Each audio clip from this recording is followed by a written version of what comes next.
अस्सलाम वालेकुम स्टूडेंट्स क्या हाल है। ठीक ठाक, उम्मीद है आप लोग खैर खैरियत से होंगे। स्टूडेंट, जिस तरह हमने पैथोलॉजी में लेक्चर नंबर 1 में हमने किया था पैथोलॉजिकल क्लासिफिकेशन, और उसका हमने पहला टाइप किया था जिसका नाम था डिस्ट्रॉपिक क्लासिफिकेशन। ठीक है, जिस तरह हमने कहा था कि पैथोलॉजिकल क्लासिफिकेशन के दो टाइप्स हैं।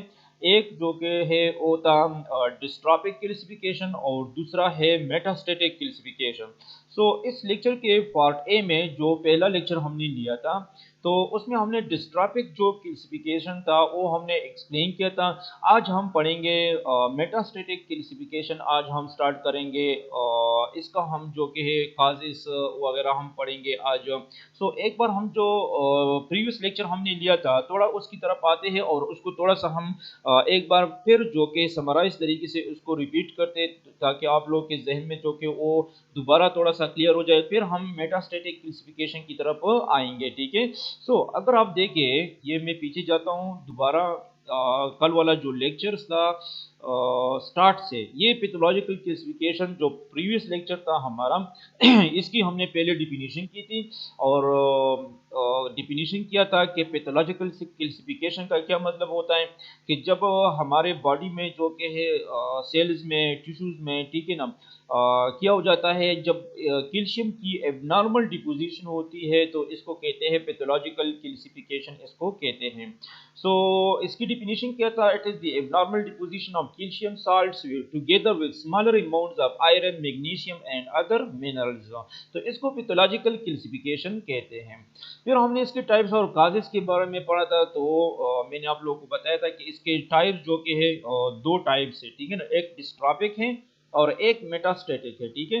फिर इसके बाद हमने पहला नंबर जो डिस्ट्रॉपिक क्लासिफिकेशन था तो उसका हमने जिक्र किया था, और इसमें हमने ये पढ़ा था कि जो डिस्ट्रॉपिक क्लासिफिकेशन है इसमें जो मेन बात है वो क्या है, वो ये है कि ये डेड टिश्यूज में होता है। डिस्ट्रॉपिक क्लासिफिकेशन में जो कैल्शियम की डिपोजिशन होती है वो डेड टिश्यू में होती है। इन देखो, पहले पैराग्राफ में आप देखिए, deposition of calcium salts and dead और dying tissues, it is called dystrophic classification. ये डेड टिश्यू में होता है। ठीक है।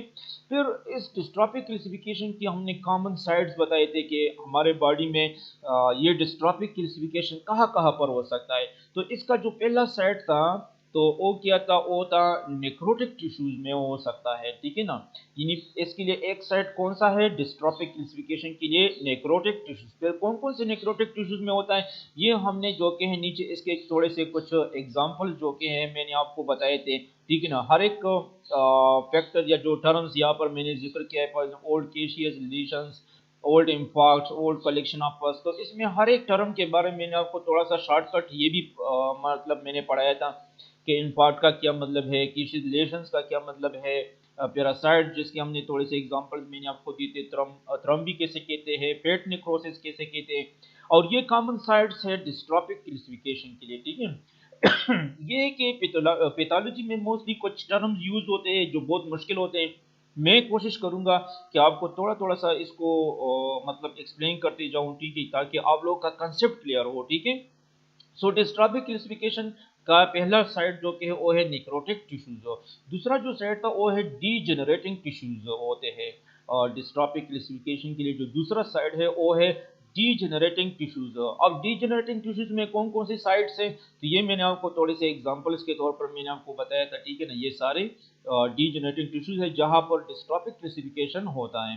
फिर डिस्ट्रॉपिक क्लासिफिकेशन की पैथोजेनेसिस हमने पढ़ा था, और पैथोजेनेसिस में मेन हमने ये बात की थी कि जो डिस्ट्रॉपिक क्लासिफिकेशन है ये डेड टिश्यू में होता है, और ये इंडिपेंडेंट होता है सीरम कैल्शियम लेवल पर। ये एस के इंडिपेंडेंट होता है, या अगर कैल्शियम का जो मेटाबॉलिक चेंजेस है तो इसके इंडिपेंडेंट है। यानी डिस्ट्रॉपिक क्लासिफिकेशन वहां पर ये लोकल इफेक्ट होता है सेल या टिश्यू में, वह लोकली जो कि है कैल्शियम की जो डिपोजिशन है वो ज़्यादा हो जाती है, इंक्रीज हो जाती है। लेकिन सीरम कैल्शियम लेवल पर ये इंडिपेंडेंट है, इस पर ये डिपेंड नहीं करता है, और ना कैल्शियम के मेटाबॉलिज्म पर डिपेंड करता है। ठीक है ना।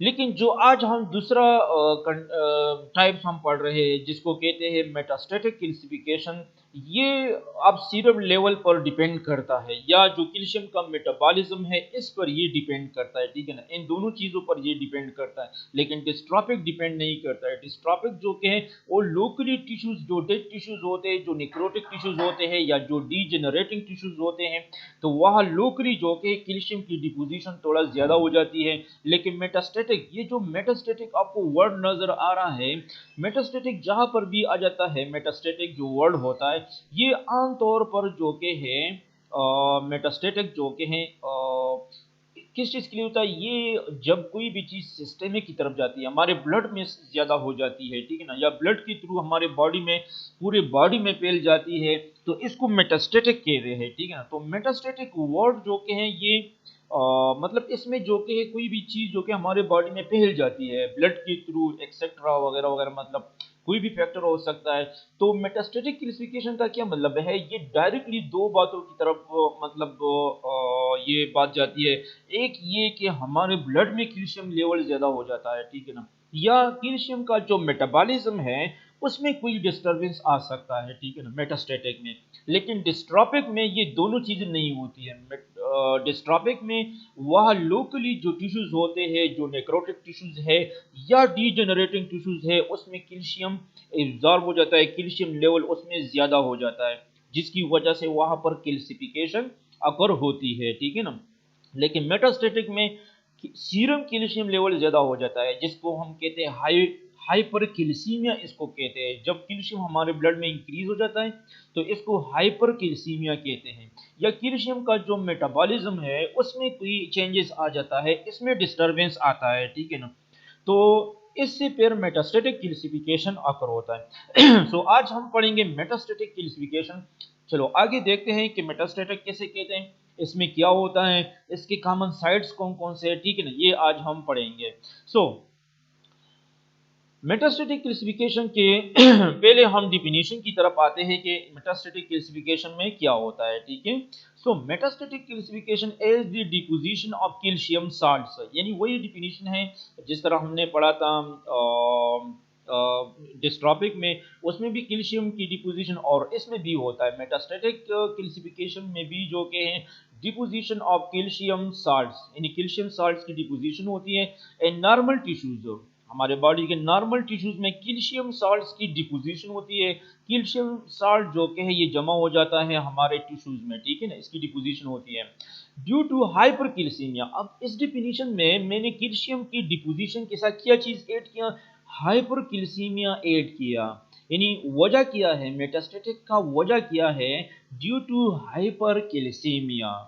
यानी हाइपरकैल्सीमिया किसे कहते हैं, अगर हम लोग हाइपरकैल्सीमिया को डिफाइन करना चाहते हैं तो इसकी हम डिफिनीशन किस तरह करते हैं कि the increase in serum calcium level in our body it is called hypercalcaemia.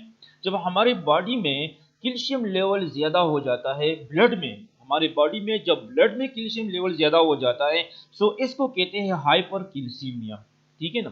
So hypercalcaemia dystrophic में अकर नहीं होता है, ठीक है ना। ये बात आप बहुत ज्यादा अपने जहन में जरूर याद रखिए क्लासिफिकेशन के हवाले से, कि इसके जो दो टाइप्स है डिस्ट्रॉफिक और मेटास्टेटिक, इनमें बड़ा डिफरेंस जो कि है आपको याद रखना चाहिए। और वो बड़ा डिफरेंस क्या है, वो ये है कि डिस्ट्रॉफिक में जो कैल्शियम की डिपोजिशन होती है वो हमारे बॉडी में जो डेड टिश्यूज होते हैं, जो डाइंग टिश्यूज होते हैं, मोस्टली जो नेक्रोटिक टिश्यूज है या जो डीजेनरेटिंग टिश्यूज है, उसमें अकर होता है डिस्ट्रॉफिक। लेकिन मेटास्टेटिक क्लासिफिकेशन जो कि है मेटास्टेटिक क्लासिफिकेशन, ये हमारे बॉडी में अकर होता है टिश्यूज में, यानी इसके हम कॉमन साइड्स बताएंगे, लेकिन किस वजह से होगा, ये लोकल नहीं होता है, ये ब्लड में कैल्शियम लेवल ज्यादा होने की वजह से अकर होता है। ये मेन डिफरेंस है डिस्ट्रॉफिक और मेटास्टेटिक में।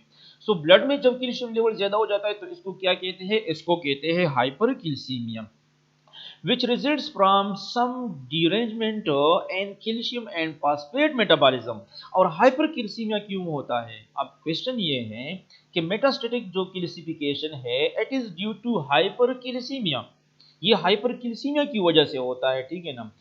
अब हाइपरकैल्सीमिया क्यों होता है, हाइपरकैल्सीमिया इसलिए होता है कि हमारे जो बॉडी में जो कैल्शियम और जो फास्फोरस की यानी कैल्शियम और फास्फेट की जो मेटाबॉलिज्म होती है, उस मेटाबॉलिज्म में थोड़ा सा एबनॉर्मलिटी आ जाता है। यानी कैल्शियम और फास्फेट की जो मेटाबॉलिज्म है, उसकी मेटाबॉलिज्म में थोड़ा सा एबनॉर्मलिटी आ जाता है, थोड़ा सा डिरेंजमेंट अकर होता है, जिसकी वजह से हमारे ब्लड में कैल्शियम लेवल ज्यादा हो जाता है, जिसको कहते हैं हाइपर कैल्सीमिया जिसको कहते हैं। और जब ब्लड में कैल्शियम लेवल ज्यादा हो गया तो जाहिर बात है कि ब्लड हमारे हर टिश्यूज हर सेल तक जाता है, ठीक है ना। तो ये कैल्शियम हमारे हर मतलब सेल या टिश्यूज तक जाएगा। यानी ब्लड में कैल्शियम लेवल ज्यादा होने की वजह से टिश्यूज में या सेल में कैल्शियम लेवल ज्यादा हो जाएगा। तो इस तरह की कैल्सिफिकेशन को कहते हैं मेटास्टैटिक कैल्सिफिकेशन, इसको कहते हैं सच the calcification is called metastatic calcification. Again I repeat, इस पहले स्लाइड को हम थोड़ा सा दोबारा पढ़ते हैं मेटास्टैटिक कैल्सिफिकेशन के हवाले से। मेटास्टैटिक कैल्सिफिकेशन किसे कहते हैं कि जब हमारे बॉडी के नॉर्मल सेल्स या नॉर्मल टिश्यूज में कैल्शियम लेवल जो कि है ये ज्यादा हो जाता है या कैल्शियम की डिपोजिशन अकर हो जाती है, लेकिन किस वजह से? हाइपरकैल्सीमिया की वजह से। हाइपरकैल्सीमिया की वजह से हाइपरकैल्सीमिया किसे कहते हैं? The increase of calcium level in blood. जब ब्लड में कैल्शियम लेवल ज्यादा हो जाता है तो इसको कहते हैं हाइपरकैल्सीमिया। सो आसान सा डिफिनेशन किया है मेटास्टैटिक कैल्सिफिकेशन का। आसान डिफिनेशन ये है कि हाइपरकैल्सीमिया की वजह से जब हमारे बॉडी के नॉर्मल टिश्यूज में कैल्शियम की डिपोजिशन होती है तो इसको कहते हैं मेटास्टैटिक कैल्सिफिकेशन, इसको कहते हैं। अब इसके साथ हमने थोड़ा एक सेंटेंस और ऐड किया है, और वो इसलिए ऐड किया है कि अब हमारे जहन में ये क्वेश्चन आता है कि ठीक है, हाइपरकैल्सीमिया की वजह से तो हमारे बॉडी के नॉर्मल टिश्यूज में कैल्शियम की डिपोजिशन होती है जिसको मेटास्टैटिक कैल्सिफिकेशन कहते हैं, लेकिन हाइपरकैल्सीमिया क्यों होता है? सो हाइपरकैल्सीमिया इसलिए होता है विच जो के है, ये जो विच है ये इशारा करता है हाइपरकैल्सीमिया की तरफ। यानी hypercalcemia results from some derangements in calcium and phosphate metabolism. Hypercalcemia क्यों अकर होता है? हमारे ब्लड में कैल्शियम लेवल क्यों ज्यादा हो जाता है? क्यों? क्योंकि हमारे बॉडी में जो कैल्शियम और जो फास्फेट यानी फास्फोरस की जो मेटाबॉलिज्म होती है तो उसमें थोड़ा सा एबनॉर्मलिटी आ जाता है। यानी कैल्शियम की मेटाबॉलिज्म में एबनॉर्मलिटी की वजह से हमारे ब्लड में कैल्शियम लेवल ज्यादा हो जाता है। इस कंडीशन को कहते हैं हाइपरकैल्सीमिया। और चूंकि ब्लड में ज्यादा हो गया तो इसलिए हमारी बॉडी के बाकी टिश्यूज में भी कैल्शियम लेवल ज्यादा हो जाएगा, और फिर इसको कहते हैं मेटास्टैटिक कैल्सिफिकेशन, इसको कहते हैं। सो उम्मीद है आप लोग को समझ में आया होगा कि मेटास्टैटिक कैल्सिफिकेशन का डिफिनेशन क्या है, और इसमें जो कॉन्सेप्ट है इसका जो मतलब है ये आप लोगों को जहन में इंशाल्लाह आप समझे होंगे मतलब कि इसका क्या मतलब है। So again I repeat the definition of metastatic calcification. Metastatic calcification is the deposition of calcium salts in normal tissue due to hypercalcemia which results from some derangement in calcium and phosphate metabolism. ठीक है। So next slide की तरफ जाते हैं। Metastatic calcification की पहले slide में हमने इसकी डिफिनेशन की, ठीक है ना। अब नेक्स्ट स्लाइड की तरफ जाते हैं। नेक्स्ट स्लाइड में है काजेस ऑफ हाइपरकैल्सीमिया। चूंकि जब हम मेटास्टैटिक कैल्सिफिकेशन पढ़ेंगे तो इसके काज की तरफ आएंगे, और इसका काज क्या है? हाइपरकैल्सीमिया है। हमने डिफिनीशन में ये बात वाज़ेह की है कि मेटास्टैटिक कैल्सिफिकेशन जो कि है ये हाइपरकैल्सीमिया की वजह से होता है। सो अब हम हाइपरकैल्सीमिया पढ़ेंगे कि हाइपरकैल्सीमिया के क्या क्या काजेस हो सकते हैं, किस वजह से हमारे ब्लड में कैल्शियम लेवल इंक्रीज हो जाता है जो आगे जाकर हाई मेटास्टेटिक कैल्सिफिकेशन काज करता है, ठीक है। तो हाइपरकैल्सीमिया के काजेस पढ़ेंगे, तो ये एक तरह से हम मेटास्टेटिक कैल्सिफिकेशन के काजेस हम पढ़ रहे हैं, ठीक है ना। ये आप जहन में याद रखें कि हम जो काजेस पढ़ रहे हैं हाइपरकैल्सीमिया के, तो ये एक तरह का हम काजेस पढ़ रहे हैं मेटास्टेटिक कैल्सिफिकेशन के, ठीक है ना। क्योंकि मेटास्टेटिक कैल्सिफिकेशन क्यों होता है? हाइपरकैल्सीमिया की वजह से होता है, ठीक है ना। तो इसके जब हम काजेस पढ़ते हैं मतलब हम मेटास्टैटिक कैल्सिफिकेशन के काजेस हम पढ़ रहे हैं, ठीक है। सो पहला काज हम पढ़ते हैं कि हाइपरकैल्सीमिया जो कि है इसकी क्या क्या काजेस हो सकते हैं। सो फर्स्ट काज की तरफ आते हैं। इसका जो पहला काज क्या हो सकता है, increase absorption of calcium from the intestine, यानी इंटेस्टाइन से कैल्शियम की एब्जॉर्प्शन जब नॉर्मल से इंक्रीज हो जाती है, ठीक है ना। जाहिर बात है हम कैल्शियम को फूड में लेते हैं, खुराक में लेते हैं, तो वो फूड क्या हो जाता है कि इंटेस्टाइन तक जाता है, ठीक है ना। अब इंटेस्टाइन से जब कैल्शियम की एब्जॉर्प्शन ज्यादा हो जाती है, इट मींस ब्लड में ज्यादा कैल्शियम आएगा, फूड से खुराक से ज्यादा कैल्शियम एब्जॉर्ब हो जाएगा इंटेस्टाइन में, ब्लड में ज्यादा कैल्शियम एब्जॉर्ब हो जाएगा इंटेस्टाइन से, ठीक है ना। सो जब फूड से ब्लड में ज्यादा कैल्शियम एब्जॉर्ब होगा, इट मींस के ब्लड में कैल्शियम लेवल ज्यादा हो जाएगा, यानी हाइपर कैल्सीमिया अकर हो जाएगा। सो पहला काज क्या है कि increase absorption of calcium from the intestine from food, यानी खुराक से, इंटेस्टाइन में खुराक से ज्यादा कैल्शियम जो कि ब्लड में एब्जॉर्ब हो जाएगा, तो इस वजह से हाइपर कैल्सीमिया अकर हो जाएगा, ठीक है। अब इसकी क्या क्या वजूहत हो सकती है, यानी कब कौन से ऐसे कंडीशंस है जो खुराक से जो कि ज्यादा कैल्शियम एब्जॉर्ब होता है ब्लड में, ठीक है ना। तो एक है हाइपर विटामिनोसिस डी, जब हमारे खुराक में विटामिन डी ज्यादा हो तो ये भी जो कि है इसकी वजह से भी ज्यादा कैल्शियम एब्जॉर्ब होता है, क्योंकि विटामिन डी जो कि है ये कैल्शियम की एब्जॉर्प्शन में हेल्प देता है। तो हाइपर विटामिनोसिस डी, जब हमारे खुराक में कैल्शियम या विटामिन डी ज्यादा हो तो इस वजह से भी कैल्शियम की एब्जॉर्प्शन ज्यादा हो जाती है, ठीक है। एक्सेसिव मिल्क इनटेक, क्योंकि मिल्क में कैल्शियम ज्यादा होता है और हम मिल्क बहुत ज्यादा अमाउंट में इसको यूटिलाइज करते हैं, कंज्यूम करते हैं, इस्तेमाल करते हैं, ठीक है ना। तो इस वजह से भी चूंकि मिल्क में कैल्शियम ज्यादा होता है तो जाहिर बात है हमारे ब्लड में कैल्शियम लेवल ज्यादा हो जाएगा। यानी इस तरह के अगर आप फूड लेते हो, खुराक लेते हो जिसमें कैल्शियम लेवल ज्यादा होता है, फॉर एग्जांपल मिल्क हो गया, क्योंकि मिल्क में कैल्शियम ज्यादा है, तो ज्यादा मिल्क लेने से आपके ब्लड में कैल्शियम ज्यादा आ जाएगा, यानी हाइपर कैल्सीमिया अकर हो जाएगा, और जिसकी वजह से हमारे टिश्यू में भी कैल्शियम लेवल ज्यादा हो जाएगा, यानी कैल्सिफिकेशन अकर हो जाएगा। सो पहला कज क्या है, हाइपरविटामिनोसिस डी, और दूसरा क्या है कि ज्यादा मिल्क लेने से हमारे इंटेस्टाइन से जो कैल्शियम की एब्जॉर्प्शन है ये इंक्रीज हो जाएगा, जिसकी वजह से हाइपर कैल्सीमिया अकर हो जाएगा। तीसरा क्या रीजन हो सकता है कि जिसमें कैल्शियम की जो एब्जॉर्प्शन है इंटेस्टाइन में ये ज्यादा हो जाता है। सो तीसरा जो रीजन है वो है idiopathic hyper calcaemia of infancy. Infancy किसे कहते हैं, बच्चों में, इन्फेंट्स में, बच्चों में जब ये कंडीशन आइडियोपैथिक हाइपरकैल्सीमिया अकर होता है। आइडियोपैथिक हाइपरकैल्सीमिया अगर आप इसको देखें इसका क्या मतलब हो सकता है, मैंने आपको पहले भी बताया है कि इसमें थोड़े से जो मेडिकल या जो पैथोलॉजी से रिलेटेड टर्मिनोलॉजीज है ये ज्यादा यूज हुए हैं, ठीक है ना। तो मैं कोशिश करूंगा कि हर एक टर्म को थोड़ा थोड़ा सा एक्सप्लेन करूं, ठीक है ना। आइडियोपैथिक हाइपरकैल्सीमिया ये दो वर्ड्स पर मुश्तमिल है। आइडियोपैथिक अलग एक वर्ड है, ठीक है ना, और हाइपरकैल्सीमिया अलग एक वर्ड है, लेकिन इन दोनों को कंबाइन किया है और आइडियोपैथिक हाइपरकैल्सीमिया अब एक ही वर्ड बन जाता है, ठीक है ना। आइडियोपैथिक हाइपरकैल्सीमिया अब ये एक ही वर्ड बनता है। लेकिन ये किसे कहते हैं, आइडियोपैथिक हाइपरकैल्सीमिया का क्या मतलब है। आइडियोपैथिक जो कि है इसका मतलब है, आइडियोपैथिक का मतलब है कि एक ऐसा कंडीशन जो स्पॉन्टेनियसली, जो एकदम जो कि है अचानक जो कि हमारे बॉडी में एराइज होता है, इसको कहते हैं आइडियोपैथिक का, यानी any condition which arises spontaneously in our body, या आइडियोपैथिक एक इसका ये मतलब है। दूसरा इसका क्या मतलब है, आइडियोपैथिक एक ऐसा कंडीशन जिसका काज जो कि है, काज, सबब, वजह, जिसका काज अननोन होता है, यानी मालूम नहीं होता है, जिसका जो काज है वो मालूम नहीं होता है, इसका काज अननोन होता है, इसको भी आइडियोपैथिक कहते हैं। सो आइडियोपैथिक का क्या मतलब है, हमारी बॉडी में एक ऐसा कंडीशन जो स्पॉन्टेनियसली अकर होता है और जिसका काज अननोन होता है, इस तरह की कंडीशन को कहते हैं आइडियोपैथिक कहते हैं, ठीक है।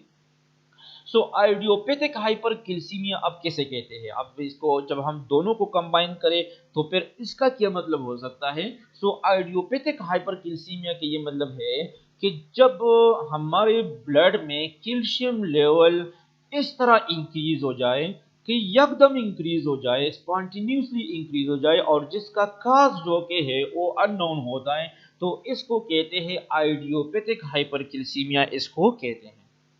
तो ये मोस्टली इन्फेंट्स में अकर होता है, बच्चों में अकर होता है।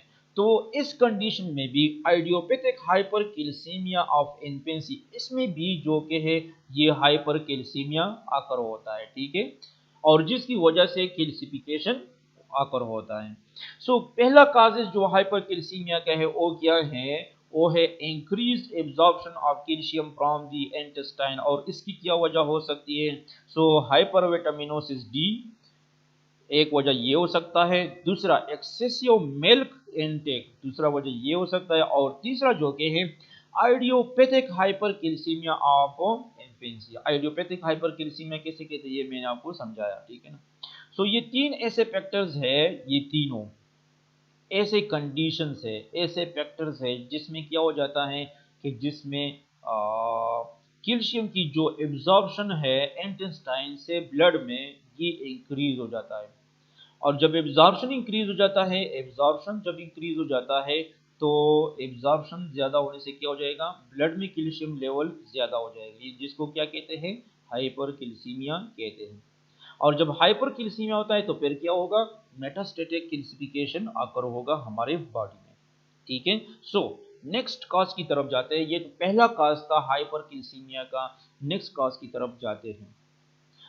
नेक्स्ट कॉज क्या है, increased calcium mobilisation from bone due to. अब नीचे हमने इसके वजूहात देखे हैं, लेकिन मेन हेडिंग की तरफ आते हैं। अगर आप देखें यहाँ पर दूसरा वजह क्या हो सकता है हाइपरकैल्सीमिया का, ठीक है ना, increased calcium mobilisation from bone,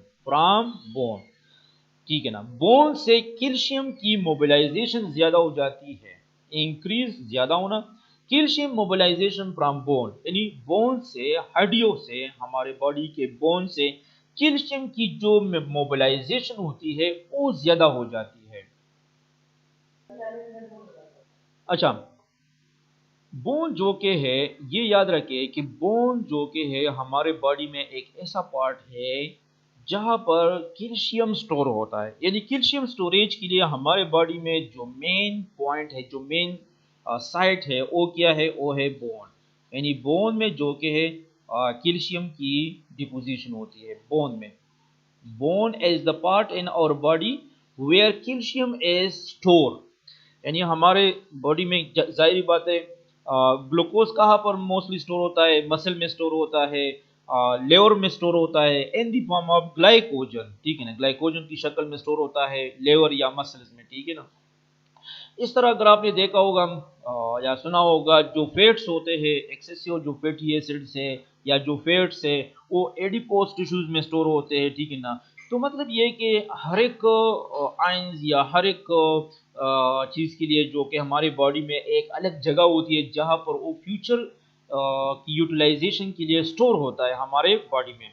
so calcium के लिए जो मेन जगह है हमारे बॉडी में वो है बोन, यानी जो एक्सेसिव कैल्शियम होता है हमारे बॉडी में वो कैल्शियम बोन में स्टोर होता है, बोन में। Bone is the point where calcium is store, ठीक है ना। सो अब क्या होता है कि बाज़ औक़ात ऐसे कंडीशन अकर होते हैं हमारे बॉडी में जिसमें क्या होता है कि जो बोन में जो स्टोर कैल्शियम है वो दोबारा बोन से बाहर निकल जाता है, ठीक है ना। समझ रहे हो आप लोग, यानी जो कैल्शियम हमारे बोन में स्टोर होता है वो बोन से वापस बाहर आ जाता है, ठीक है ना। जो स्टोर कैल्शियम था वो दोबारा बाहर आ जाता है, इसको कहते हैं मोबिलाइजेशन, कैल्शियम मोबिलाइजेशन इसको कहते हैं फ्रॉम बोन। मोबिलाइजेशन का क्या मतलब है, मोबाइल से निकला है, मोबिलाइजेशन यानी हरकत करना, निकल जाना, इसको कहते हैं मोबिलाइजेशन। मतलब ये कि जो स्टोर कैल्शियम पड़ा था बोन के अंदर, जो पड़ा था वो दोबारा बोन से हरकत करेगा, कैल्शियम जो कि है मोबिलाइज हो जाएगा और बोन से बाहर की तरफ आएगा। अब ये हमारी बॉडी में नॉर्मली होता है कि बोन में कैल्शियम स्टोर होता है, फिर जरूरत पड़ने पर वो बोन से दोबारा बाहर आ जाता है, ठीक है ना, कैल्शियम। ये नॉर्मली होता है, लेकिन जब ये प्रोसेस, जब ये कैल्शियम का जो मोबिलाइजेशन है, यानी जो बोन से बाहर निकल आना कैल्शियम का, ये जब इंक्रीज हो जाए, यहाँ पर मैंने इंक्रीज लिखा है, तो ये जो कि यकदम जब इंक्रीज हो जाता है ब्लड में यकदम, अब जाहिर बात है कि कैल्शियम जब बोन से बाहर आ जाता है, इसकी मोबिलाइजेशन होती है, तो फिर कहाँ जाएगा, बोन कहाँ जाएगा, जाहिरी बात है कि ये ब्लड में आ जाएगा। कैल्शियम जब बोन से बाहर आता है तो ये ब्लड में आ जाएगा। अब जब ब्लड में ज्यादा आ जाएगा तो ब्लड में कैल्शियम लेवल इंक्रीज हो जाएगा, यानी हाइपर कैल्सीमिया अकर हो जाएगा। एक तो हमने ये वजह पढ़ा था कि खुराक, फूड जो हम लेते हैं, तो इससे कैल्शियम की एब्जॉर्प्शन इंक्रीज हो जाती है, जिसकी वजह से ब्लड में कैल्शियम लेवल इंक्रीज हो जाएगा और हाइपर कैल्सीमिया कर हो जाएगा। दूसरा रीजन क्या है हाइपर कैल्सीमिया की, कि बोन में जो स्टोर कैल्शियम है इसकी मोबिलाइजेशन इंक्रीज हो जाएगी, यानी बोन में जो मौजूद स्टोर कैल्शियम है ये बोन से बाहर आ जाएगा, ब्लड में एंटर हो जाएगा। तो ये जब ज्यादा कैल्शियम ब्लड में आता है तो इट मीन कि ब्लड में कैल्शियम लेवल ज्यादा हो जाएगा, हाइपर कैल्सीमिया अकर हो जाएगा। अब ये कौन सी कंडीशन में हो सकता है कि बोन से कैल्शियम बाहर आ जाएगा ब्लड में और ब्लड में इसका लेवल ज्यादा हो जाएगा, यानी हाइपर कैल्सीमिया अकर हो जाएगा। अब ये कौन से ऐसे कंडीशन है जिसमें ये प्रोसेस अकर होता है। नीचे मैंने जो कि रीजंस लेके, ये सारे रीजंस है। पहला रीजन क्या है, पहला reason primary hyperparathyroidism due to adenoma of parathyroid gland. अच्छा, प्राइमरी हाइपरपैराथायराइडिज्म ये क्या है, एक वर्ड ये यूज हुआ है।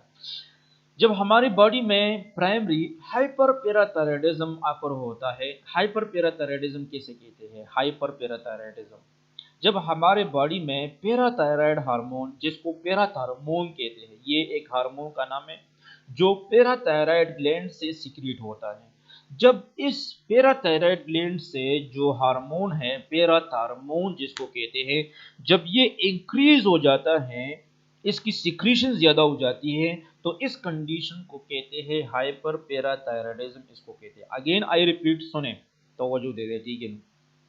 हाइपर पैराथायराइडिज्म किसे कहते हैं, जब पैराथायराइड ग्लैंड से जो हार्मोन है जिसको पैराथार्मोन कहते हैं या पैराथायराइड हार्मोन भी इसको कहते हैं, इसकी सिक्रीशन जब ज्यादा हो जाती है तो इस कंडीशन को कहते हैं हाइपर पैराथायराइडिज्म, इसको कहते हैं, ठीक है। अब प्राइमरी का क्या मतलब है, तो मैंने आपको पैथोलॉजी में बताया था कि डिजीज दो किस्म की होती है, एक प्राइमरी और एक सेकेंडरी। प्राइमरी जो डायरेक्टली एक चीज इफेक्ट हो जाता है हमारे बॉडी में, कोई भी ग्लैंड, टिश्यू, सेल टारगेट हो जाता है, तो इसको प्राइमरी कहते हैं। और इस प्राइमरी डिजीज के रिजल्ट में हमारे बॉडी में जो अदर डिजीज पैदा होते हैं तो फिर उसको कहते हैं सेकेंडरी। प्राइमरी और सेकेंडरी में ये डिफरेंस है, ठीक है ना, कि प्राइमरी डिजीजेस वो है जो डायरेक्टली इफेक्ट होते हैं, और जो प्राइमरी के रिजल्ट में हमारे बॉडी में अदर डिजीज आकर होते हैं तो फिर उस अदर डिजीज को सेकेंडरी डिजीज कहते हैं, ठीक है ना। जिस तरह मैंने आपको बताया था ना कि फॉर एग्जांपल कोरोना डिजीज है, तो इसमें डायरेक्टली लंग्स या जो हमारा रेस्पिरेटरी सिस्टम है वो इफेक्ट हो जाते हैं, तो ये प्राइमरी हो गया, ठीक है ना। अब जो न्यूमोनिया अकर होता है या हार्ट इफेक्ट होता है या लंग्स इफेक्ट हो जाते हैं या सॉरी किडनी इफेक्ट हो जाते हैं, तो ये सेकेंडरी हो गए, ठीक है ना। यानी एक डिजीज के रिजल्ट में जो अदर डिजीज हमारे बॉडी में पैदा होते हैं तो ये अदर डिजीज को फिर सेकेंडरी कहते हैं, ठीक है ना। प्राइमरी हाइपर पैराथायराइडिज्म जब हमारे बॉडी में डायरेक्ट पैराथायराइड ग्लैंड जो कि है इससे सिक्रीशन, यानी इसका सिक्रीशन क्या है, हार्मोन है, कौन सा हार्मोन है, पैराथार्मोन हार्मोन, इसकी सिक्रीशन ज्यादा हो जाती है तो इसको हाइपर पैराथायराइडिज्म कहते हैं, ठीक है ना। तो अब primary hyper parathyroidism due to adenoma, अब मैं आपको कंसेप्ट बाद में समझाता हूँ कि इसका बोन्स या कैल्शियम की मोबिलाइजेशन से क्या रिलेशन है। पहले मैं आपको ये टर्म समझाता हूँ कि इस टर्म्स का क्या मतलब है, हाइपर पैराथायराइडिज्म का क्या मतलब है, प्राइमरी हाइपर पैराथायराइडिज्म का क्या मतलब है, ठीक है। ये तो हो गया। अब हम एडिनोमा की तरफ आते हैं कि एडिनोमा क्या चीज़ है, एडिनोमा कैसे कहते हैं। याद रखिए कि एडिनोमा जो कि है ये ट्यूमर है। एडिनोमा का क्या मतलब है, ट्यूमर। लेकिन मोस्टली जो ग्लैंड्स होते हैं हमारे बॉडी में, जो ग्लैंड्स होते हैं उसकी ट्यूमर के लिए हम एडिनोमा वर्ड यूज करते हैं। एडिनोमा जो कि है ये ट्यूमर को कहते हैं, और मोस्टली कौन से ट्यूमर के लिए यूज होता है, जो ग्लैंड्स में आकर होते हैं मोस्टली जो कि है, इसको हम एडिनोमा कहते हैं। Adenoma as the tumour, mostly ये हम ग्लैंड्स के लिए यूज करते हैं, ठीक है ना, एडिनोमा। लेकिन याद रखिए कि ये कैंसर नहीं है, malignant ट्यूमर नहीं है। Adenoma is used, this term is used mostly for benign tumour, ये बेनाइन ट्यूमर के लिए यूज होता है, और मोस्टली ग्लैंड्स के लिए यूज होता है। ग्लैंड्स में जब बेनाइन ट्यूमर अपर होता है तो इसको कहते हैं एडिनोमा, ठीक है ना। एक जनरल वर्ड है एडिनोमा, किसी भी ग्लैंड्स की बिनाइन ट्यूमर के लिए। बिनाइन ट्यूमर किसे कहते हैं, ट्यूमर का वो टाइप होता है जो लोकलाइज्ड होता है, जबकि मलेग्नेंट जो कि वो सिस्टेमिक या जनरल होता है, और उसको हम कैंसर भी कहते हैं। बिनाइन को हम कैंसर नहीं कहते क्योंकि ये लोकलाइज्ड होता है, इसको हम सर्जिकली रिमूव कर सकते हैं, ठीक है ना, और इसमें पेशेंट की बचने की चांसेस ज़्यादा होती है, ठीक है ना। जबकि मलेग्नेंट जो कि उसको हम कैंसर कहते हैं, वो सिस्टेमिक होता है, सारे बॉडी में फैल जाता है, और वो सर्जरी की जरिए से हम इसको रिमूव नहीं कर सकते हैं, और उसमें पेशेंट की जिंदा बचने की चांसेस कम होती है, ठीक है। अब एडिनोमा जो कि है, याद रखिए इस टर्म पर मैं बात कर रहा हूँ, इस टर्म पर एडिनोमा पर। एडिनोमा जो कि है ये ट्यूमर है, और ट्यूमर में कौन सा टाइप है, बिनाइन ट्यूमर होता है मोस्टली, और मोस्टली ये जब ग्लैंड्स में बिनाइन ट्यूमर होता है उसके लिए हम एडिनोमा लफ्ज यूज करते हैं, किसी भी ग्लैंड्स के लिए। स्पेसिफिक एक ग्लैंड्स की ट्यूमर के लिए यूज नहीं होता है, ये एक जनरल टर्म है, किसी भी ग्लैंड के लिए हम एडिनोमा वर्ड यूज कर सकते हैं, और इसका मतलब क्या होता है, इसका मतलब होता है ट्यूमर, ठीक है। Adenoma of parathyroid gland, parathyroid gland. अच्छा, पैराथायराइड ग्लैंड क्या है, ये हमारे बॉडी में ग्लैंड है पैराथायराइड ग्लैंड, जो एक हार्मोन पैदा करता है जिसको कहते हैं पैराथार्मोन। कौन सा हार्मोन, पैराथार्मोन इसको कहते हैं, जो पैराथायराइड ग्लैंड सिक्रीट करता है, ठीक है। अब ये सेंटेंस जो इसमें जो टर्म्स यूज हुए ये तो मैंने आपको एक्सप्लेन किए, ठीक है ना। अब इसका कैल्शियम मोबिलाइजेशन से क्या ताल्लुक है, सो अगेन मैं इस सेंटेंस को थोड़ा सा रीड करता हूँ, फिर मैं आपको समझाऊंगा कि इसका कैल्शियम के एब्जॉर्प्शन से इसका क्या ताल्लुक है, ठीक है। सो देखो मैं इसको रिपीट करता हूँ। Primary hyper parathyroidism due to adenoma of parathyroid gland, यानी पैराथायराइड ग्लैंड जो कि है, ये जो पैराथायराइड ग्लैंड है, पैराथायराइड ग्लैंड हमारे बॉडी में जो पैराथायराइड ग्लैंड है, इसमें ट्यूमर हो जाता है, यानी एडिनोमा हो जाता है, यानी पैराथायराइड ग्लैंड को एडिनोमा हो जाता है, जिसकी वजह से क्या हो जाएगा, हाइपर पैराथायराइडिज्म आकर हो जाएगा, हाइपर पैराथायराइडिज्म आकर हो जाएगा। और इस वजह से क्या हो जाएगा, इस वजह से कैल्शियम की जो मोबिलाइजेशन है बोन से, ये इंक्रीज हो जाएगा, ये क्या हो जाएगा, इंक्रीज हो जाएगा, ठीक है। अब मतलब क्या है, मतलब ये है कि हमारी बॉडी में पैराथायराइड ग्लैंड की एडिनोमा हो जाती है, बिनाइन ट्यूमर हो जाता है।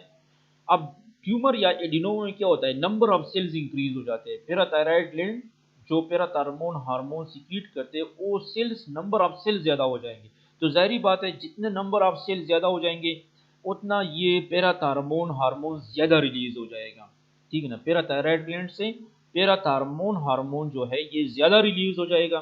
सो ये पैराथार्मोन जो हार्मोन है इसकी ज्यादा रिलीज को कहते हैं हाइपर पैराथायराइडिज्म, इसको कहते हैं। यानी जितना पैराथायराइड ग्लैंड से जो हार्मोन है वो ज्यादा सीक्रेट होगा, इसको कहते हैं हाइपर पैराथायराइडिज्म, इसको कहते हैं the increase secretion of parathormone from parathyroid gland, it is called hyper parathyroidism, ठीक है ना। अब यहाँ पर मैं कोशिश करता हूँ कि इसकी डिफिनीशन जो कि है लिखूँ, लेकिन नहीं लिख सकता है यहाँ पर, ठीक है ना। लेकिन याद रखिए कि,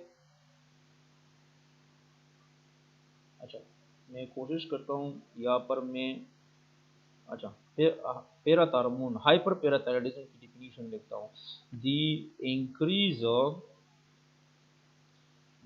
increase secretion of parathormone from parathyroid gland is called hyperparathyroidism, thyroidism. So this is the definition of hyperparathyroidism. ये hyperparathyroidism की definition है.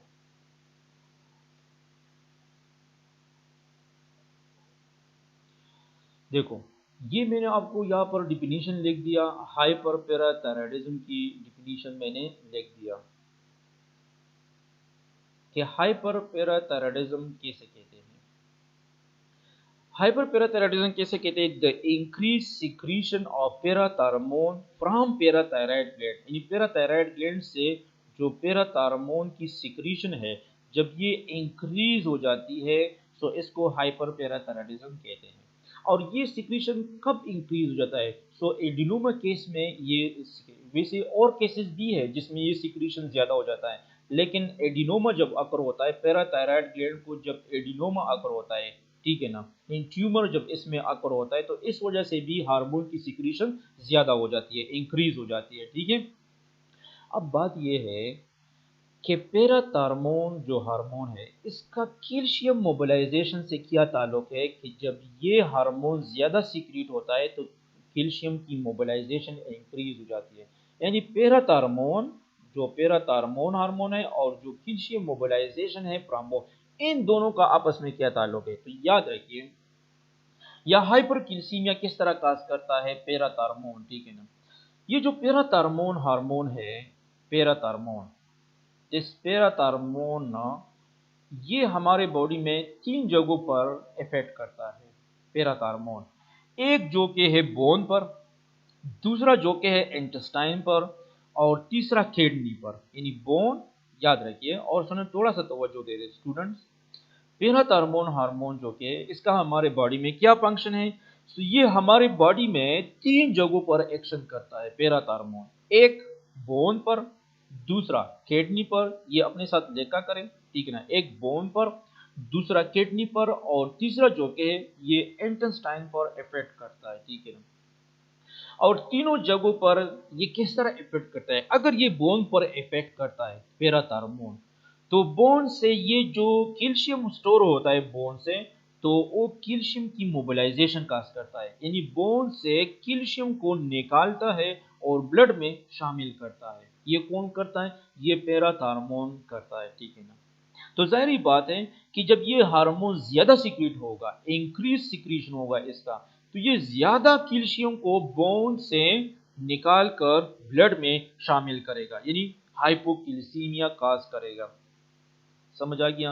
यानी पैराथार्मोन का क्या काम है कि ये बोन के अंदर जो मौजूद जो स्टोर कैल्शियम होता है वो बोन से निकाल कर ब्लड में शामिल करता है. तो अब जितना ज्यादा पैराथार्मोन ज्यादा रिलीज होगा, उतना ये ज्यादा कैल्शियम को बोन से निकाल कर ब्लड में शामिल करेगा. यानी ब्लड में उतना कैल्शियम लेवल ज्यादा हो जाएगा. तो इस कौन सा कंडीशन पैदा करेगा? हाइपरकैल्सीमिया काज करेगा. और हाइपरकैल्सीमिया की वजह से क्या हो जाएगा? कैल्सिफिकेशन अपर हो जाएगा. और इस तरह की कैल्सिफिकेशन को मेटास्टेटिक कैल्सिफिकेशन कहते हैं, ठीक है ना. अच्छा, ये पैराथार्मोन दूसरा जो कि इंटेस्टाइन पर भी इफेक्ट करता है, इंटेस्टाइन, और इंटेस्टाइन से कैल्शियम की एब्जॉर्प्शन को इंक्रीज करता है, तो वहां पर भी हाइपरकैल्सीमिया काज करता है. यानी ये एक अदर पाथवे है जिसके जरिए से ये हाइपरकैल्सीमिया काज करता है. और क्या है कि जो इंटेस्टाइन में मौजूद फूड होता है, खुराक होता है, उससे ये ज्यादा कैल्शियम को एब्जॉर्ब करता है ब्लड में. तो ये दूसरा. और तीसरा, पैराथार्मोन जो कि ये जो हार्मोन है, ये किडनी पर भी इफेक्ट करता है, किडनी पर. और किस तरह कि किडनी से ये ज्यादा कैल्शियम को कंजर्व करेगा, यानी कैल्शियम को यूरिन में जाने नहीं देगा, यूरिन में, बल्कि ये किडनी से ये वापस रीअब्जॉर्ब करेगा ब्लड में कैल्शियम को.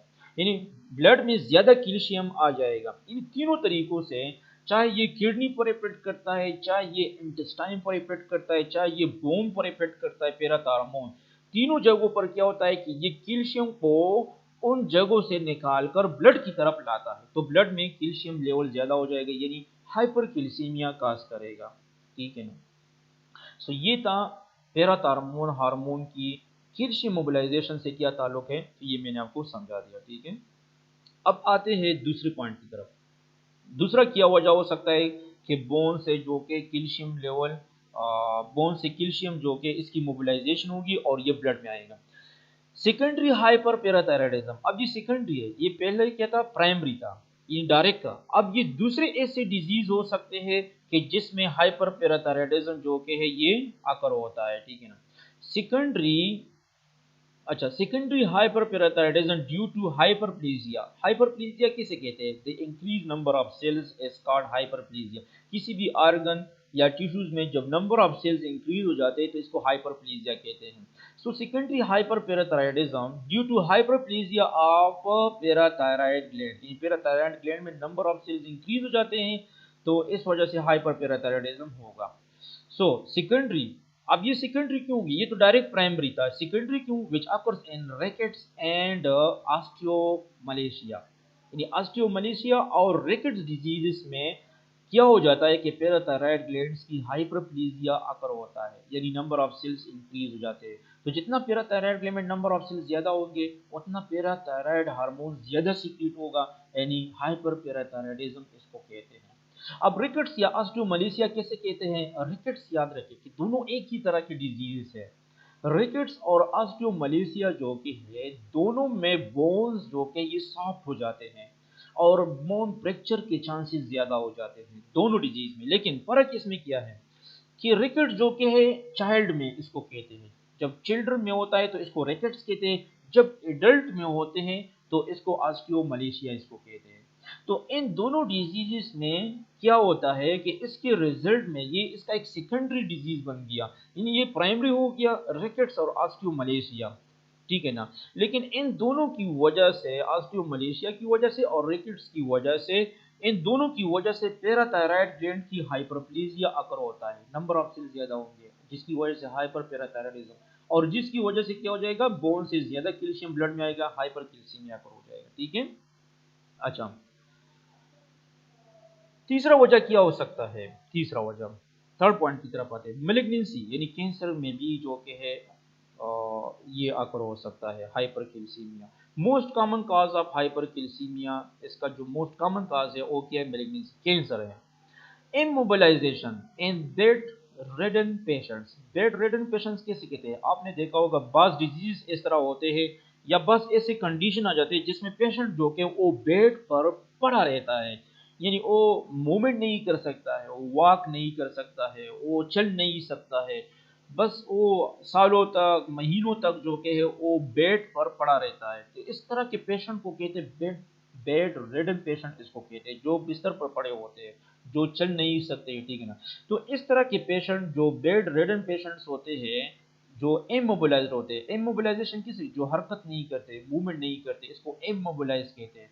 तो इस तरह के इमोबिलाइज पेशेंट जो कि इसमें भी हाइपरकैल्सीमिया के चांसेस ज्यादा होते हैं, ठीक है ना। एंड हाइपर थायराइडिज्म, जो थायराइड ग्लैंड की सिक्रीशन ज्यादा हो जाती है तो इसको हाइपर थायराइडिज्म इसको कहते हैं। हाइपर थायराइडिज्म कैसे कहते हैं, जब थायराइड ग्लैंड की सिक्रीशन ज्यादा हो, तो थायराइड ग्लैंड की सिक्रीशन ज्यादा हो जाती है तो इसको हाइपर थायराइडिज्म कहते हैं, ठीक है। तो इससे भी जो कि इस वजह से भी जो कि कैल्शियम लेवल ब्लड में ज्यादा हो जाता है, यानी हाइपर कैल्सीमिया हो सकता है। तो ये दो तीन चार फैक्टर्स थे जिसकी वजह से कैल्शियम की मोबिलाइजेशन ज्यादा होगी बोन से, जिसकी वजह से हाइपर कैल्सीमिया आकर होगा। अगेन आई रिपीट, मैं दोबारा पढ़ता हूँ इस स्लाइड को। सो देखते हैं दूसरा क्या रीजन है, increase calcium mobilisation from bone due to primary hyper parathyroidism due to adenoma of parathyroid gland. So यहाँ पर इस सेंटेंस पर मैंने आपको कंप्लीट डिटेल में आपको समझाया। फिर हाइपर पैराथायराइडिज्म कैसे कहते हैं, ये जो हाइपर पैराथायराइडिज्म है ये कैसे कहते हैं, तो इसकी डिफिनीशन मैंने यहाँ पर लिख दी, the increase secretion of parathormone from parathyroid gland is called hyper parathyroidism. Secondary hyperparathyroidism due to hyperplasia of parathyroid gland which occurs in rickets in osteomalacia, इस वजह से भी कैल्शियम लेवल ज्यादा हो जाता है ब्लड में। Malignancy, most common cause of hypercalcaemia का एक कैंसर है, मेलिग्नेंसी में भी ये हो सकता है। Immobilisation and bedridden patients, वो पेशेंट जो बिस्तर पर पड़े होते हैं लॉन्ग टर्म के लिए, तो जो इमोबिलाइज पेशेंट होते हैं, जो हरकत नहीं कर सकते, जो चल नहीं सकते, तो इसमें भी हाइपरकैल्सीमिया आकर होता है। एंड हाइपरथायराइडिज्म, जब थायराइड ग्लैंड की सिक्रीशन ज्यादा हो जाती है तो इसको कहते हैं हाइपरथायराइडिज्म, और इस हाइपरथायराइडिज्म की वजह से भी कैल्शियम जो कि वो मोबिलाइज हो जाता है बोन से और ब्लड में आ जाएगा, यानी हाइपरकैल्सीमिया अकर हो जाएगा। सो नेक्स्ट स्लाइड की तरफ जाते हैं। नेक्स्ट स्लाइड में क्या है, थर्ड रीजन की तरफ आते हैं। जो थर्ड काज है मेटास्टैटिक कैल्सिफिकेशन का, जो कि थोड़ा मैं पीछे जाता हूँ। मेटास्टैटिक कैल्सिफिकेशन हमने स्टार्ट किया था, इसके काजेस में हमने पहला काज किया था increase absorption of calcium from intestine. दूसरा जो कि है दूसरा हमने पढ़ा था increase calcium mobilisation from bone. कौन से कंडीशन में होते हैं, तो ये हमने वो कंडीशन जिक्र किए। थर्ड जो कि है हाइपर कैल्सीमिया के कौन से काजेस है, या मेटास्टेटिक कैल्सिफिकेशन का थर्ड क्या काज है, तो वो है increase renal absorption of calcium. यानी जब रीनल एब्जॉर्प्शन, कैल्शियम का जो रीनल एब्जॉर्प्शन है ये इंक्रीज हो जाता है।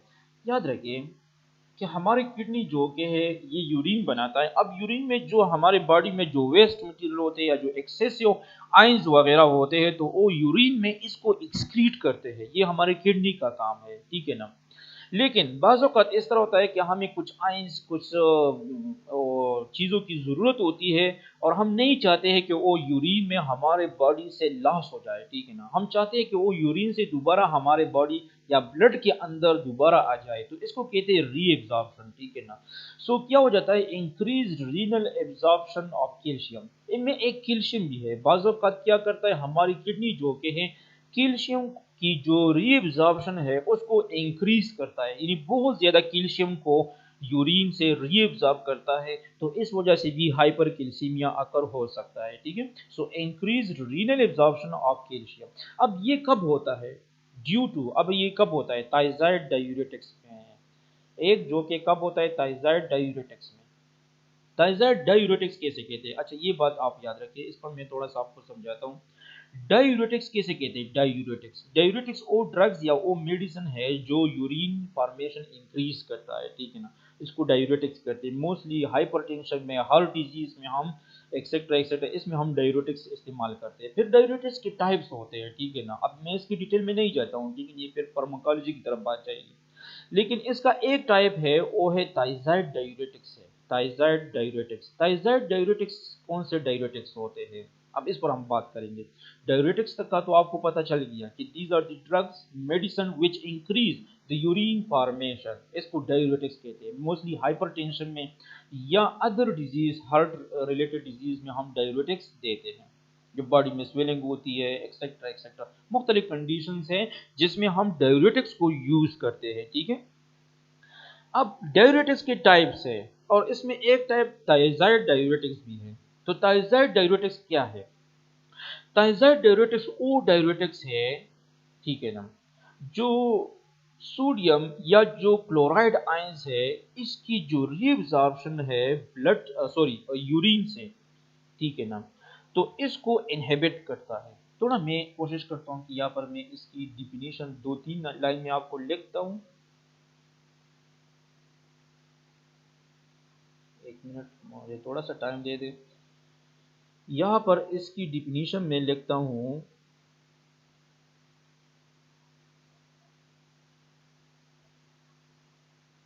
अच्छा, these are the diuretics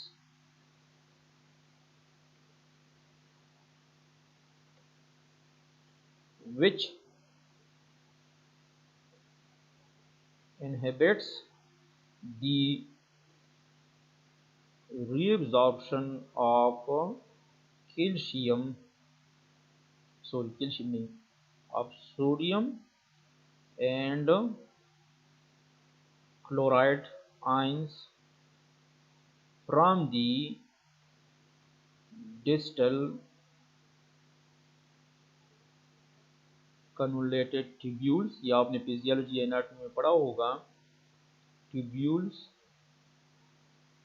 and the kidney। अच्छा, these are the diuretics which inhibits the reabsorption of sodium and chloride ions from the distal convoluted tubules in the kidney, इसको कहते हैं थायराइड डायूरेटिक्स। अच्छा students, अब हम आते हैं thyroid diuretics की, तो ये हमने डिफिनीशन लिख दिया कि थायराइड डायूरेटिक्स कैसे कहते हैं कि ये वो डायूरेटिक्स है जो किडनी के जो डिस्टल कन्वोल्यूटेड ट्यूब्यूल्स है इस पर ये इफेक्ट करते हैं, डिस्टल कन्वोल्यूटेड ट्यूब्यूल्स पर ये इफेक्ट करते हैं, डिस्टल कन्वोल्यूटेड ट्यूब्यूल्स। और क्या करता है कि जो डिस्टल कन्वोल्यूटेड ट्यूब्यूल्स से जो सोडियम और क्लोराइड की जो रीअब्जॉर्प्शन होती थी तो उसको ये इनहिबिट करता है। इनहिबिट का क्या मतलब है? स्टॉप करता है, रोकता है, ठीक है ना। यानी थायराइड डायरेटिक्स का हमारे बॉडी में क्या काम है? हमारे बॉडी में ये क्या करता है कि ये किडनी में जाकर डिस्टल कन्वोल्यूटेड ट्यूब्यूल्स पर इफेक्ट करता है और वहां से सोडियम या क्लोराइड की जो रीअब्जॉर्प्शन होती है ब्लड में तो उसको वहां पर इनहिबिट करता है, स्टॉप करता है। तो एज अ रिजल्ट क्या हो जाएगा? हमारे ब्लड में सोडियम या क्लोराइड आयन वापस नहीं आएंगे, यानी यूरिन में लॉस हो जाएंगे। इस वजह से हमारे बॉडी का जो हाई ब्लड प्रेशर होता है वो नॉर्मल की तरफ आ जाता है। मोस्टली ये हम हाइपरटेंशन में देते हैं, ठीक है ना। क्यों? क्योंकि सोडियम और क्लोराइड ये यूरिन में लॉस हो जाएंगे, यानी ब्लड में वापस नहीं आएंगे, ठीक है ना। तो ब्लड प्रेशर जो कि नॉर्मल हो जाएगा। तो ये थायराइड डायरेटिक्स का काम होता है, ठीक है ना। थायराइड डायरेटिक्स की क्या एग्जांपल्स है? फॉर एग्जांपल्स इसके एग्जांपल्स है क्लोरोथाइजाइड, हाइड्रोक्लोरोथाइजाइड, क्लोरोथाइजाइड, हाइड्रोक्लोरोथाइजाइड, मेटोलाजोन एक्सेट्रा। ये इसके एग्जांपल्स है जो मोस्टली मार्केट में अवेलेबल है और जिसको हम यूज करते हैं ज्यादा, ठीक है ना।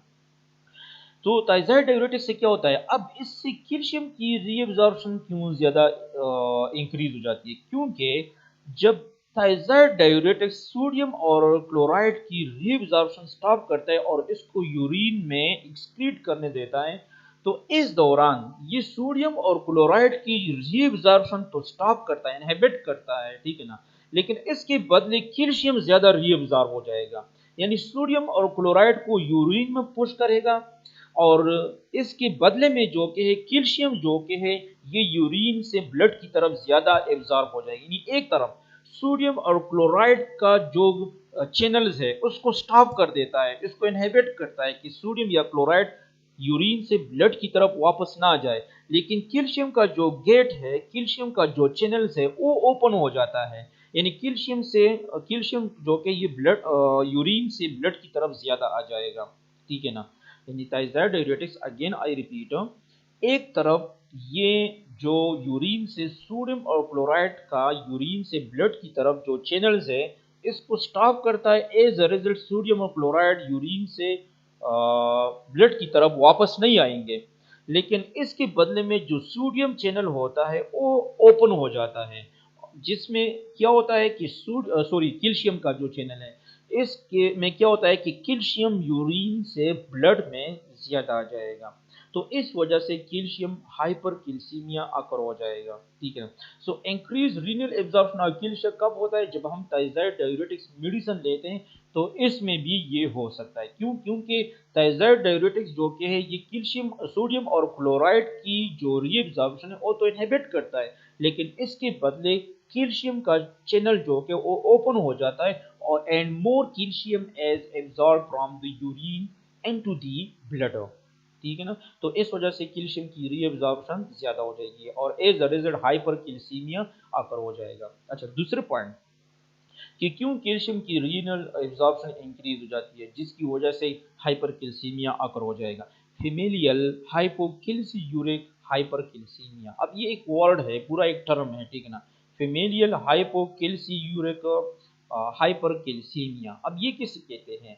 सो इट इज एन, अब ब्रैकेट में मैंने इसको लिखा है कि ये क्या चीज है। फीमेलियल हाइपोकैल्सियूरिक हाइपरकैल्सीमिया कैसे कहते हैं? ये पूरा एक ही वर्ड है। It is in an unusual usually benign condition, यानी बिनाइन कंडीशन है, बिनाइन ट्यूमर कंडीशन है, ठीक है ना। डेट काज इज क्रोनिकली, जो क्रोनिकली अकर होता है। क्रोनिक आप जानते हो, एक एक्यूट है एक क्रोनिक है, ठीक है।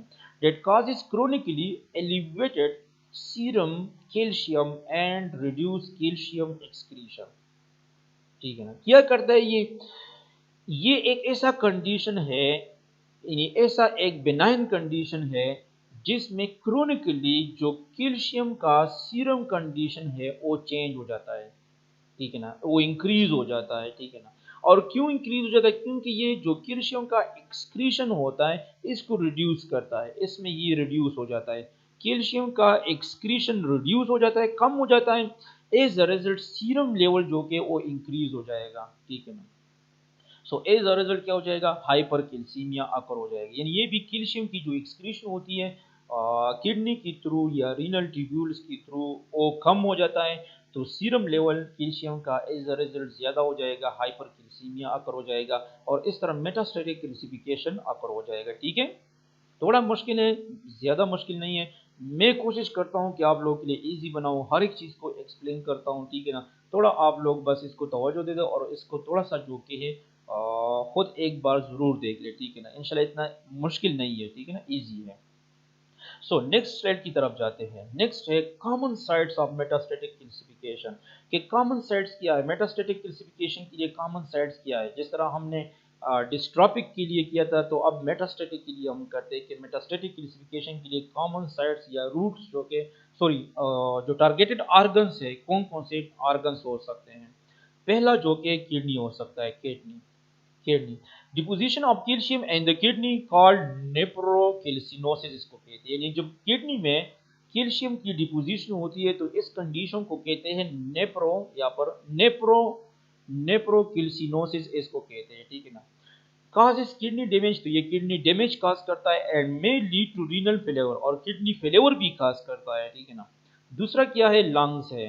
थर्ड जो कि स्टमक में भी हो सकता है, मेटास्टेटिक कैल्सिफिकेशन स्टमक में भी हो सकता है, ब्लड वेसल्स में भी हो सकता है, एंड कॉर्निया में भी हो सकता है, कॉर्निया आई का जो कॉर्निया है, ठीक है, इसमें भी हो सकता है। सो ये कॉमन साइट्स थे मेटास्टेटिक कैल्सिफिकेशन के लिए। ठीक है, सो ये आज हमने दूसरा टाइप पढ़ा कैल्सिफिकेशन का, जिसको मेटास्टेटिक कैल्सिफिकेशन कहते हैं, और इसके इसके मेन काज जो था वो हाइपर कैल्सीमिया था। अब हाइपर कैल्सीमिया के जो काजेस है वो क्या है, तो ये हमने तीन काजेस, एक increase absorption of calcium from the intestine, दूसरा increase calcium mobilisation from the bone, और थर्ड जो कि इसका काज था increase renal absorption of calcium. ठीक है ना, इस पर हमने अलग अलग जो कि इसके बारे में हमने डिस्कस किया। ये आज दूसरा टाइप हो गया मेटास्टेटिक कैल्सिफिकेशन। इससे पहले लेक्चर में हमने डिस्ट्रॉपिक कैल्सिफिकेशन किया था। तो जो पैथोलॉजिकल कैल्सिफिकेशन है ये आज इसका दूसरा पार्ट था ये लेक्चर, और इसके साथ ही कैल्सिफिकेशन का जो टॉपिक है ये ख़त्म हो गया। इंशाल्लाह नेक्स्ट लेक्चर में हम पढ़ेंगे नेक्रोसिस। नेक्रोसिस हमारा अलग नेक्स्ट टॉपिक इंशाल्लाह होगा। तो thank you students, thank you so much.